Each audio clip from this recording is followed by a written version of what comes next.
Hello friends, welcome back to my YouTube channel. स्वागत है आपके अपने यूट्यूब चैनल पर। आज हम बात करने वाले हैं यूपी पुलिस कांस्टेबल के जीके के सभी महत्वपूर्ण प्रश्नों के बारे में। ठीक है, ये जो जीके के क्वेश्चंस होंगे यूपी पुलिस के कांस्टेबल 2024 के वैकेंसीज के लिए मोस्ट इंपॉर्टेंट होंगे। चलिए क्वेश्चन नंबर 1 की ओर चलते हैं। जाने से पहले आप जानते हैं वीडियो को लाइक और चैनल को सब्सक्राइब अभी कर लीजिएगा, क्योंकि इस तरह की वीडियो हमारे चैनल पर ही आती है। तो चलिए क्वेश्चन नंबर 1 की ओर चलते हैं। तो ये रहा क्वेश्चन नंबर 1, और क्वेश्चन नंबर 1 में क्या पूछा गया कि किस महासागर को प्यासा महासागर के नाम से जाना जाता है। ठीक है, किस महासागर को प्यासा महासागर के नाम से भी जाना जाता है, इंपॉर्टेंट क्वेश्चन है। तो इसका राइट आंसर हो जाएगा अटलांटिक महासागर। ठीक है, अटलांटिक महासागर को प्यासा महासागर के नाम से भी जाना जाता है। ठीक है, क्या प्यासा महासागर को, और किसको, अटलांटिक महासागर को। चलिए अगले क्वेश्चन की ओर। अगले क्वेश्चन में पूछा गया सवाना घास का मैदान कहाँ स्थित है। इंपॉर्टेंट क्वेश्चन है, सवाना घास का मैदान कहाँ स्थित है। तो इसका राइट आंसर हो जाएगा अफ्रीका में। ठीक है, सवाना घास का मैदान अफ्रीका में स्थित है। चलिए अगले क्वेश्चन की ओर। अगले क्वेश्चन में पूछा गया गोबी मरुस्थल। कई बार पूछा गया कि गोबी मरुस्थल कहाँ स्थित है। तो ये कहाँ स्थित है, मंगोलिया में। ठीक है, गोबी मरुस्थल मंगोलिया में स्थित है। इसका राइट आंसर हो जाएगा मंगोलिया। चलिए अगले क्वेश्चन की ओर। अगले क्वेश्चन में पूछा गया रेगिस्तान का जहाज किस जानवर को कहा जाता है। ये भी इंपॉर्टेंट क्वेश्चन है, आपने कई बार पढ़ा भी होगा कि रेगिस्तान का जहाज ऊंट को कहा जाता है। ठीक है, तो ऊंट को रेगिस्तान का जहाज भी कहा जाता है। इसके ऊंट के जो पैर होते हैं, क्योंकि गद्देदार होते हैं, तो आराम से रेगिस्तान में चल लेता है, इसलिए उसको रेगिस्तान का जहाज भी कहा जाता है। चलिए अगले क्वेश्चन की ओर। अगले क्वेश्चन पूछा गया उत्तरी ध्रुव पर पहुंचने वाला विश्व का प्रथम व्यक्ति कौन था। तो उत्तरी ध्रुव पर पहुंचने वाले विश्व का प्रथम व्यक्ति कौन था। तो इसका राइट आंसर हो जाएगा रॉबर्ट पियरी, जो कि संयुक्त राज्य अमेरिका से गया था, और वे उत्तरी ध्रुव पर पहुंचने वाले विश्व का प्रथम व्यक्ति था। ठीक है, कौन था, रॉबर्ट पियरी। ये आ सकता है क्वेश्चन में कि उत्तरी ध्रुव में पहुंचने वाले प्रथम व्यक्ति रॉबर्ट पियरी था। ये इंपॉर्टेंट क्वेश्चन है। चलिए अगले क्वेश्चन की ओर। अगले क्वेश्चन पूछा गया किस मौलिक अधिकार को 44वें संशोधन में संशोधन से हटा दिया गया, यानी किस मौलिक अधिकार को 44वें संविधान संशोधन द्वारा हटा दिया गया था। तो संपत्ति का अधिकार। ठीक है, संपत्ति का अधिकार जो है वो 44वें संविधान के संशोधन में हटा दिया गया था, क्योंकि संपत्ति में भी अब सरकार टैक्स ले रही है, इसलिए वह मौलिक अधिकार पर नहीं आता है। चलिए अगले क्वेश्चन की ओर। अगले क्वेश्चन पूछा गया कागज का आविष्कार किस देश ने पहली बार किया था। तो इसका राइट आंसर सबको पता होना चाहिए, चीन का। ठीक है, चीन में सबसे पहले कागज का आविष्कार किया था। ठीक है, इसीलिए उसको कागज का आविष्कारक देश भी कहा जाता है। चलिए अगले क्वेश्चन की ओर। अगले क्वेश्चन पूछेगा संस्कृत व्याकरण का जनक किसे कहा जाता है। संस्कृत व्याकरण का जनक किसे कहा जाता है, इंपॉर्टेंट क्वेश्चन है। तो इसका राइट आंसर हो जाएगा महर्षि पाणिनि। महर्षि पाणिनि को संस्कृत व्याकरण का जनक भी कहा जाता है, इंपॉर्टेंट क्वेश्चन है। चलिए अगले क्वेश्चन की ओर। अगले क्वेश्चन में पूछेगा भारतीय संविधान सभा की प्रारूप समिति के अध्यक्ष कौन थे। भारतीय संविधान सभा की प्रारूप समिति के जो अध्यक्ष कौन थे। तो इसका राइट आंसर हो जाएगा डॉक्टर भीमराव अम्बेडकर। आपको पता भी होना चाहिए कि डॉक्टर भीमराव अम्बेडकर के द्वारा ही संविधान रचा गया है, या अधिकतर पार्ट जो है उन्होंने ही रखे हैं। ठीक है, संविधान में। चलिए अगले क्वेश्चन की ओर। अगले क्वेश्चन में पूछा गया है कि विश्व का सबसे गहरा गर्त कौन सा है। तो विश्व का सबसे गहरा गर्त यानी गहराई कौन सा है, किस महासागर में या सागर में गहराई है। तो इसका राइट आंसर हो जाएगा मेरियाना गर्त। मेरियाना गर्त जो है वो विश्व का सबसे गहरा गर्त है, जो कि प्रशांत महासागर में स्थित है। ठीक है, प्रशांत महासागर में जो कि मेरियाना गर्त है वह विश्व का सबसे गहरा गर्त है। चलिए अगले क्वेश्चन की ओर। अगले क्वेश्चन में पूछा गया भारतीय थल सेना के प्रथम भारतीय सेनाध्यक्ष कौन थे। इंपॉर्टेंट क्वेश्चन आ सकता है डिफेंस के पेपर के अंतर्गत कि भारतीय थल सेना के प्रथम भारतीय सेनाध्यक्ष कौन थे। तो इसका राइट आंसर हो जाएगा general KM Cariappa. General KM Cariappa ji भारतीय थल सेना के प्रथम भारतीय सेनाध्यक्ष थे। चलिए अगले क्वेश्चन की ओर। अगले क्वेश्चन में पूछा गया इतिहास का जनक किसे कहा जाता है। इंपॉर्टेंट क्वेश्चन है, और कई सारे एग्जामों में पूछा भी जा चुका है कि इतिहास का जनक किसे कहा जाता है। तो इसका राइट आंसर हो जाएगा हेरोडोटस।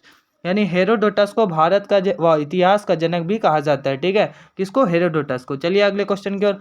अगले क्वेश्चन में पूछा गया कैलकुलेटर का आविष्कार किसने किया था। कैलकुलेटर का आविष्कार किसने किया था। तो इसका राइट आंसर हो जाएगा पास्कल ने। पास्कल ने सबसे पहले कैलकुलेटर का आविष्कार किया था। चलिए अगले क्वेश्चन की ओर। अगले क्वेश्चन में पूछा गया दुनिया का सबसे बड़ा मंदिर किस देश में स्थित है। ये भी इंपॉर्टेंट क्वेश्चन है एग्जाम के तहत कि दुनिया का सबसे बड़ा जो मंदिर है वो किस देश में स्थित है। इसका राइट आंसर हो जाएगा कंबोडिया में। ठीक है, कंबोडिया में दुनिया का सबसे बड़ा वो मंदिर जो है वो कंबोडिया में ही स्थित है। कंबोडिया के लोग राम को भी बहुत ज़्यादा मानते हैं, ये भी आप नोट करके चलिएगा। चलिए अगले क्वेश्चन की ओर। अगले क्वेश्चन पूछा गया है राष्ट्रपति पद के चुनाव के लिए निर्वाचन मंडल में कौन कौन शामिल होता है। तो राष्ट्रपति पद के चुनाव के लिए निर्वाचन मंडल में कौन कौन शामिल होता है। तो अभी इसका राइट आंसर क्या हो जाएगा, राज्यसभा, लोकसभा और राज्यों की कुल विधानसभाओं के निर्वाचित सदस्य। ये तीनों राष्ट्रपति पद के चुनाव के लिए निर्वाचन मंडल में शामिल होते हैं? कौन कौन? राज्यसभा, लोकसभा और राज्यों की विधानसभाओं के निर्वाचित सदस्य। ठीक है, इंपॉर्टेंट क्वेश्चन है। चलिए अगले क्वेश्चन की ओर। अगले क्वेश्चन पूछा गया, ग्वालियर के किले का निर्माण किस शासन ने करवाया था? ग्वालियर का जो किला है वो किस शासक ने करवाया था? इसको भी आप इंपॉर्टेंट ही मान के चलिएगा। तो इसका राइट आंसर हो जाएगा सूरज सेन। सूरज सेन ने ग्वालियर के किले का निर्माण करवाया था। किसने? सूरज सेन ने। चलिए अगले क्वेश्चन की ओर।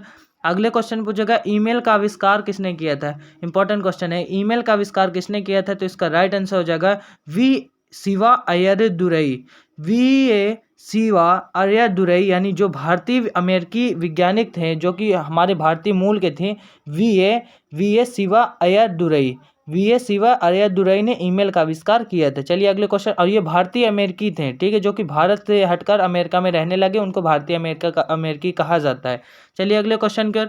अगले क्वेश्चन पूछा गया, तत्वबोधिनी सभा के संस्थापक कौन थे?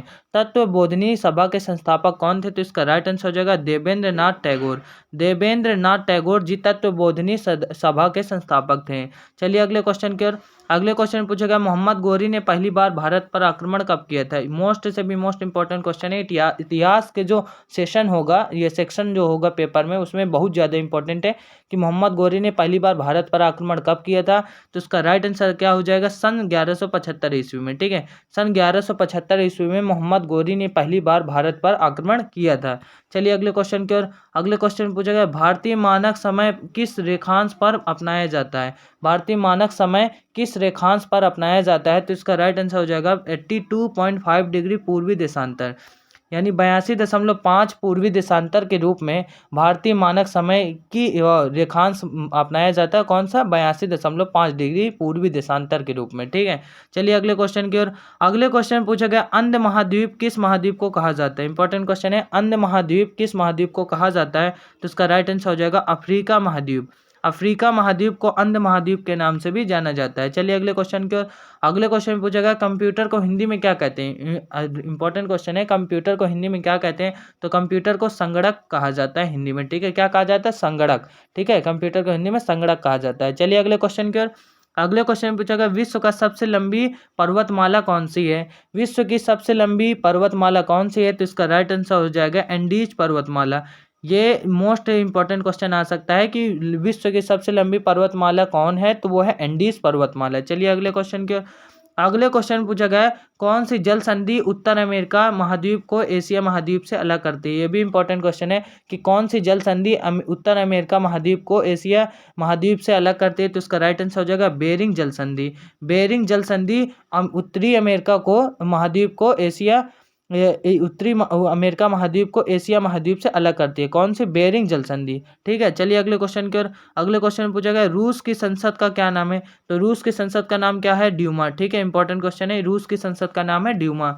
चलिए अगले क्वेश्चन की ओर। अगले क्वेश्चन पूछा गया, बंगाल का विभाजन कब और किसके द्वारा किया गया था? तो बंगाल का विभाजन कब और किसके द्वारा किया गया था? तो इसका राइट आंसर हो जाएगा 1905 ईस्वी में हुआ था बंगाल का विभाजन, और गवर्नर लॉर्ड कर्जन द्वारा किया गया था। ठीक है, बंगाल का विभाजन 1905 ईस्वी में हुआ था, गवर्नर लॉर्ड कर्जन के द्वारा किया गया था। चलिए अगले क्वेश्चन की ओर। अगले क्वेश्चन में पूछा कि रिजर्व बैंक ऑफ इंडिया की स्थापना कब हुई थी? इंपॉर्टेंट क्वेश्चन है, रिजर्व बैंक ऑफ इंडिया की स्थापना कब हुई थी? तो इसका राइट आंसर हो जाएगा 1 अप्रैल 1935 ईस्वी में। 1 अप्रैल 1935 ईस्वी में रिजर्व बैंक ऑफ इंडिया की स्थापना हुई थी। चलिए अगले क्वेश्चन की ओर। अगले क्वेश्चन में पूछा गया, भारत की प्रस्तावना की भाषा किस देश के संविधान से ली गई? भारत की प्रस्तावना की भाषा किस देश के संविधान से ली गई है? तो इसका राइट आंसर हो जाएगा ऑस्ट्रेलिया के संविधान से ली गई है। तो भारत की प्रस्तावना की भाषा ऑस्ट्रेलिया के संविधान से ली गई है। चलिए अगले क्वेश्चन की ओर। अगले क्वेश्चन पूछा गया, मानव शरीर की सबसे बड़ी हड्डी कौन सी होती है? इंपॉर्टेंट क्वेश्चन है कि मानव शरीर की सबसे बड़ी हड्डी कौन सी होती है? तो इसका राइट आंसर हो जाएगा फीमर। ठीक है, फीमर हड्डी जो होती है मानव शरीर की सबसे बड़ी हड्डी होती है, और ये कहाँ पाई जाती है? जांघ की हड्डी होती है। जो जांघ के पास एक फीमर नामक एक हड्डी होगी, जो मनुष्य की सबसे बड़ी हड्डी होती है। ठीक है, तो यह टॉप 30 क्वेश्चंस थे जो कि सभी एग्जामों के लिए मोस्ट इंपॉर्टेंट है। मैं जो क्वेश्चंस लाता हूँ वो सभी इंपॉर्टेंट होते ही हैं। तो आई होप आपको वीडियो अच्छी लगी होगी। वीडियो अच्छी लगे तो वीडियो को लाइक और चैनल को सब्सक्राइब जरूर करके जाइएगा, और इसी तरह की वीडियो पाने के लिए हमारे चैनल का सपोर्ट करिएगा। ठीक है, चलिए मिलता हूँ अगले सेशन में। Thank you.